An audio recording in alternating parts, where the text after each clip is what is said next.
कल रात में हम लोग यहाँ पे बैठे हुए थे, सारे लोग बैठ के बातचीत कर रहे थे। उसी बीच में देखे कि जो 18 अप्रैल 2023 को जो मेरे ससुर जी की हत्या हुई थी, उसमें जो मुख्य अभियुक्त विजय यादव उर्फ विजय पांडे, वो कुछ लड़कों के साथ इधर पान की गुमटी पे गया और फिर वो लौटने के क्रम में उसमें से किसी ने बोला कि आज इसके घर पे जाते हैं, आज इन लोग को समझा ही देते हैं।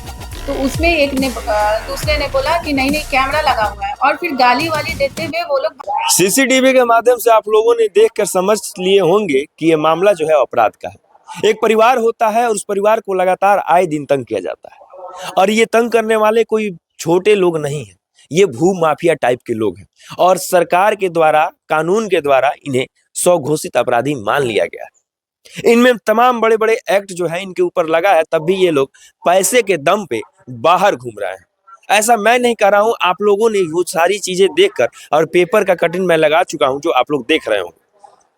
ये पीड़िता परिवार है जो आए दिन टॉर्चर में है, और ऐसे ऐसे भूमाफिया जो मारने की धमकी और जान से बेदखल करने की धमकी आए दिन देते हैं। अब लाजमी बात यह है कि एक परिवार कैसे अपने जीवन को यापन कर पाए।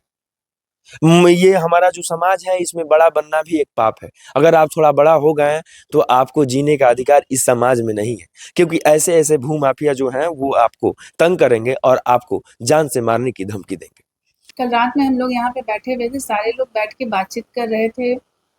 उसी बीच में देखे कि जो 18 अप्रैल 2023 को जो मेरे ससुर जी की हत्या हुई थी, उसमें जो मुख्य अभियुक्त विजय यादव उर्फ विजय पांडे, वो कुछ लड़कों के साथ इधर पान की गुमटी पे गया और फिर वो लौटने के क्रम में उसमें से किसी ने बोला कि आज इसके घर पे जाते हैं, आज इन लोग को समझा ही देते हैं। तो उसमें एक ने दूसरे ने बोला कि नहीं नहीं कैमरा लगा हुआ है, और फिर गाली वाली देते हुए वो लोग भागने के लिए। तो फिर हम लोग के घर से जो लड़के थे वो बाहर निकले, और उन लोगों ने जब उसका पीछा किया तो उन लोगों ने उधर से ईंट पत्थर से हम लोग की तरफ फेंकना शुरू किया। उसी फेंकने के क्रम में एक दो के कमर में हम लोगों ने पिस्टल वगैरह देखा, जिसके कारण हम लोग थोड़ा डर गए कि सामने से शायद गोली ना चला दे, इसलिए हम लोग अपने बैकफुट पे आके वापिस हुए और आलमगंज थाना में फ़ोन किए।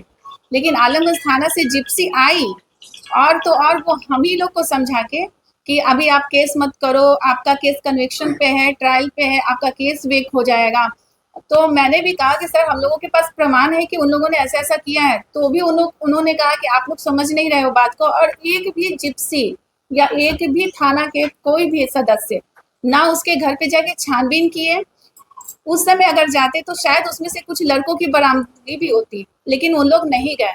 इवन आज दूसरा दिन है, शाम हो गया है, 4 बज चुका है, लेकिन अभी तक थाना से कोई भी कार्रवाई नहीं की गई है, ना ही उसके घर पे जाके पूछताछ की गई है, और ना ही। और ये आए दिन होता है, ये हम लोगों के ये मामला जो है ये नया शुरू हुआ या पहले से कुछ विवाद है या कुछ कैसा है? नहीं, यहाँ पे क्या था कि यहाँ हम लोगों ने जमीन लिया है घर बनाने के लिए, तो यहाँ हम लोगों को परेशान किया। ये जो विजय यादव है, यहाँ 44 बीघा जो भी है उस पे अपना केस किए हुए, जो कि केस पेंडिंग है, और वो 44 बीघा को अपना संपत्ति बताता है, जो कि वो सुप्रीम कोर्ट से भी हार चुका है, उसका भी पेपर है हम लोग के पास। लेकिन फिर भी वो जबरदस्ती एक कब्जा करके हम लोगों को परेशान कर रहा है। और तो और क्या करता है कि जो घर बनाता है उससे पैसा लेता है, उसके एवज में जो भी 5 लाख 10 लाख जो भी हो, और उसके बदले में एक नोटरी देता है कोर्ट के बाहर कि अब इस प्लॉट से हमको कोई ताल्लुक नहीं है। इस तरह से ये अपना कमाई करता है।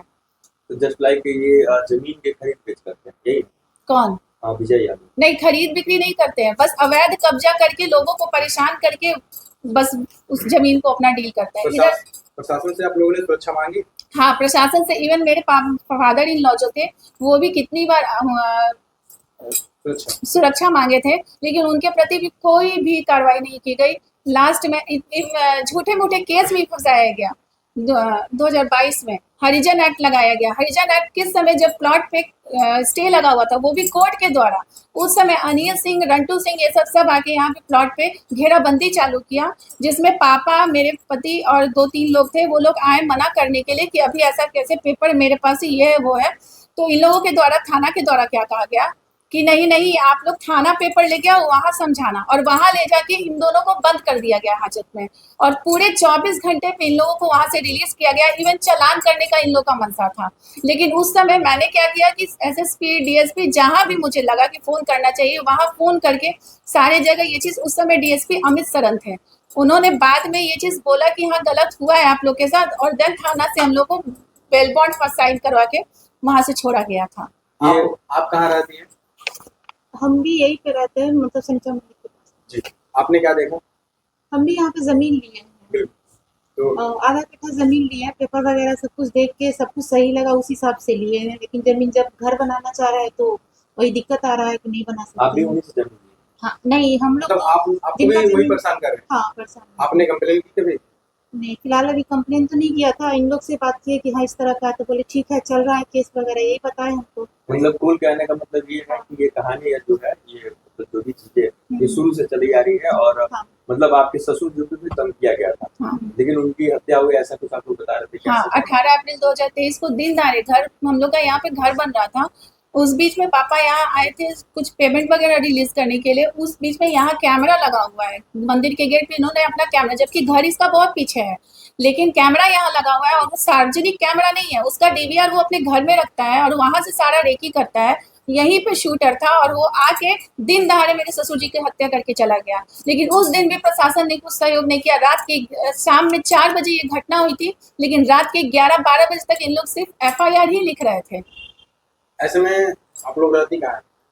मैं तो यही रहती हूँ, मेरे हस्बैंड बाहर रहते हैं, देवर भी बाहर ही रहते हैं, इन लोग अपना काम वाम देखते हैं। बाहर रहते हैं, बिहार रहते हैं? इनका तो पढ़ाई है, और मेरे हस्बैंड इस घटना के बाद से बहुत परेशान किया गया। फोन उस समय अनवांटेड, थाना ही से कहा गया हाँ। था कि आप बाहर ही रहिए, यहाँ अनवांट- मतलब थाना से कोई मदद नहीं किया? मदद बोला नहीं। गया कि बाहर? हाँ। बाहर रहिए, हाँ। अनवांटेड कॉल्स वगैरह आने लगे कि बाहर निकलोगे तो मार देंगे। लेकिन अगर आदमी अपने जीने के लिए, रोजगार जरूरी है, सब कुछ जरूरी है, तो हम लोगों ने डिसीजन किया कि जाने दो, तो आप लोग बाहर ही रहो। हम लोग महिला लोग यहाँ रहते हैं, मैं अपने मायके में रहती हूँ अपनी बेटी को पढ़ाने के लिए, क्योंकि स्कूल आने जाने में भी डर लगता था अपनी बेटी को लेके।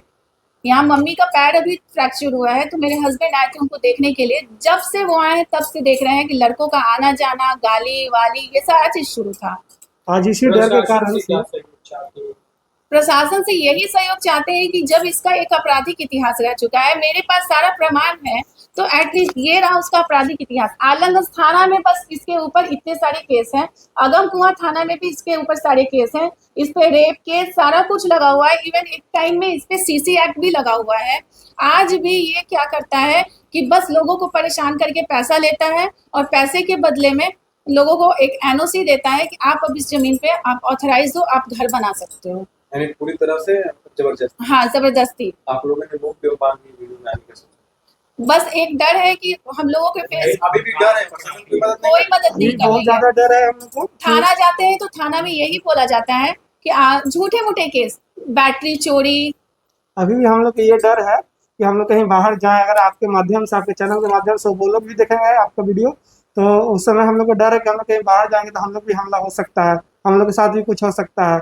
इस कारण से हम लोग आपके मीडिया के सामने अपना चेहरा को ढक के